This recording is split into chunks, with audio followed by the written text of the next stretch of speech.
Yo, what is up guys? Delboy here, aka Blue Collar Sports TV. Hopefully you guys are doing well. If you're new here, smash that like, hit subscribe, and all of that good stuff. So this week marks the annual convention of the WBC over in Mexico, and there's been several interesting news stories coming out of that convention, including fights being ordered, etc, etc. But the most interesting piece of news coming out of that convention is that Canelo Alvarez and his team have requested to fight Illunga Makabu at Cruiserweight for the WBC title. Also at the same time, the WBC are conveniently considering changing the Cruiserweight weight limit to £190. Of course, currently it is £200. Nothing's been made official yet, but many people are speculating that this will come into effect as soon as Canelo Alvarez fights Illunga Makabu, if that fight does happen at all. And I think people are rightly suspicious of that. If this were to happen, obviously it would favour Canelo Alvarez more so than Illunga Makabu. I know Makabu is not the biggest cruiserweight in the world. In fact, right now, I would say he's the smallest cruiserweight champion. But nevertheless, having to cut down to 190 will definitely affect him to some degree. And on top of that, we know Canelo Alvarez and his fights, they tend to come with rehydration clauses, etc, etc. There's a track record of this. If you don't like to hear that, I'm not sure what to tell you, but it is the truth. And, you know, combined with the fact that there's a potential that this fight is at 190, and also potentially there could be rehydration clauses, for me it just completely kills the excitement for this fight before it's even been made. And honestly, I feel that way about most Canelo Alvarez fights. I just don't feel his fights are fought on an even playing field. Canelo Alvarez has so many advantages that it just takes the excitement away from his fights, whether that be rehydration clauses, as we saw in the Danny Jacobs fight and the Sergey Kovalev fight, which they tried to lie about. They basically sold that fight as having no rehydration clause to the fans, and then a couple of days before the fight, it was reported that there was indeed a rehydration clause. So they basically missold the Sergey Kovalev fight. And, you know, on top of rehydration clauses, there was the numerous BS catch weights, the drug testing scenario, judging, etc, etc, short camps. There's so many asterixes when it comes to Canelo Alvarez fights. And all of these are documented. These are all facts. Again, if you don't like to hear that, I'm not sure what to tell you. All I'll say is, I see so many people criticise Floyd Mayweather for the exact same thing, and rightly so, but in the same breath, they'll turn around and say Canelo Alvarez is great for the sport of boxing. They'll say what he's doing is so great, but they'll turn around and turn a blind eye to all of the fuckery involved in Canelo Alvarez fights. But as I mentioned, they are the same guys who criticise Floyd Mayweather for doing the exact same thing. It feels like a lot of people right now, whether it be journalists or people on boxing shows, are just downright shilling for Canelo Alvarez at this point in time. Whereas I'm consistent on my thoughts on Mayweather and Canelo Alvarez. I see them both as excellent fighters, but guys who ultimately relied far too much on the A-side privilege, you know? And let's be honest, I think Canelo Alvarez abuses the A-side privilege even more than Mayweather did.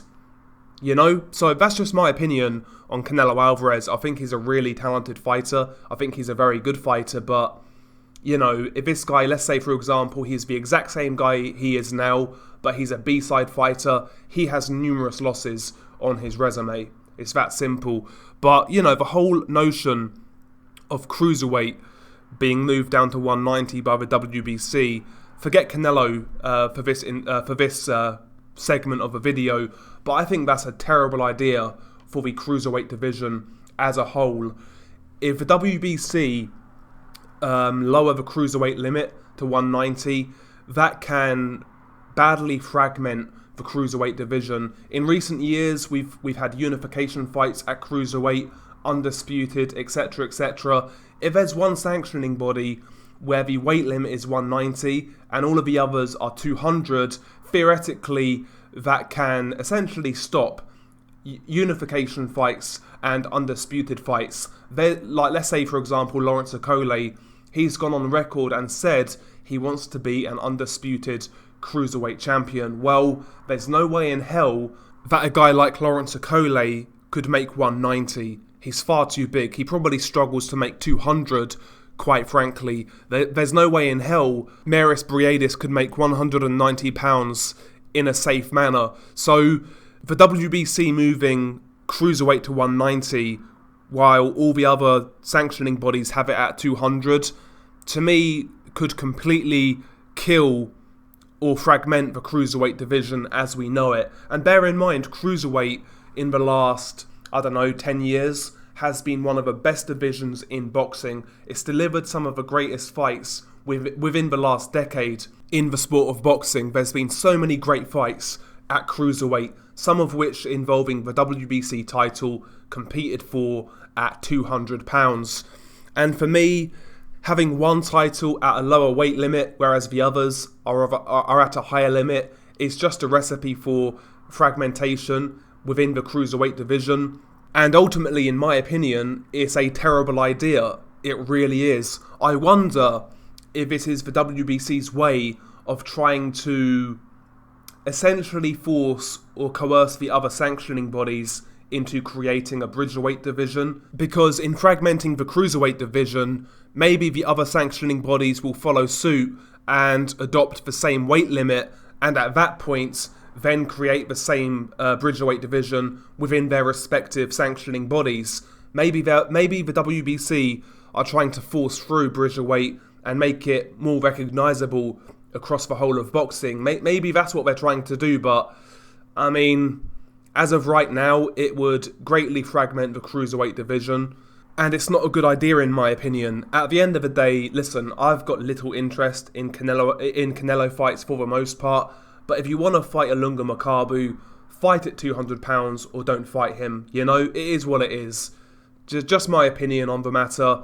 I know the Canelo fans are not going to like it, but just the way I feel about Canelo Alvarez, I'm pretty consistent on it. I was the same with Floyd Mayweather. I felt the same way towards Andre Ward. I just saw these guys as fighters who overly relied on the A-side privilege to the point where they actually abused it and majorly benefited from it in ways in which aren't necessarily conducive of the integrity of the sport. That's just how I see those guys personally. And what about you guys? What do you think about the WBC changing the cruiserweight limit? And what do you think of Canelo Alvarez versus Illunga Makabu? Share your thoughts below. It's been your guy Delboy. Peace.